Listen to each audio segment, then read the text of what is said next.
ভেঙে গেল নৌকা, থেমে গেল হাজারো পরিবারের অসংখ্য স্বপ্ন। আমাদের এই নদীমাতৃক হাজারো মানুষের জীবনে জড়িয়ে আছে একটি ছোট্ট নৌকার সঙ্গে। এই নৌকাটাই তাদের জীবনের, এই নৌকা তাদের পরিবারের ভরসা। কিন্তু আজ সেই নৌকাগুলো অনেকেই ভেঙে গেছে, ডুবে গেছে বা ক্ষতিগ্রস্ত হয়েছে। কারো নৌকার তলে ফেটে গেছে, কারো ইঞ্জিন নষ্ট, আবার কোনো নৌকা ঝড় বা বন্যায় পানিতে ভেসে গেছে। একটি নৌকা নষ্ট হওয়া মানে শুধু, একটি নৌকা ভেঙে যাওয়া মানে শুধু একটি যানবাহন নষ্ট হয়ে যাওয়া নয়। এই একটি নৌকার সঙ্গে হারিয়ে যায় হাজারো পরিবারের স্বপ্ন, হাজারো পরিবারের আয়ের উৎস। আর আমাদের নদীমাতৃক বাংলাদেশে বিশেষ করে আমাদের উপকূল অঞ্চলে অনেকের জীবন চলে এই নৌকার উপর, আয়ের উপর থেকে।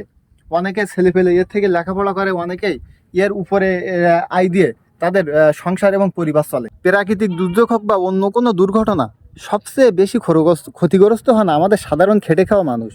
তাদের কষ্ট অনেক সময় আমাদের চোখে পড়ে না।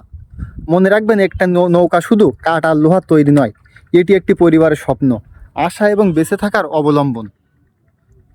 মানবতার হাত বাড়িয়ে দিন, কারণ বিপদের সময় মানুষের পাশে দাঁড়ানোই আমাদের বড় দায়িত্ব।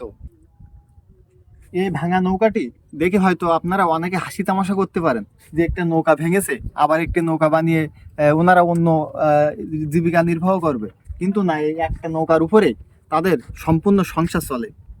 তাই আমরা হাসি তামাশা না করে যে যার জায়গা থেকে সবাইকে সম্মান এবং ভালোবাসা দেখাই। আজকের মতো ধন্যবাদ।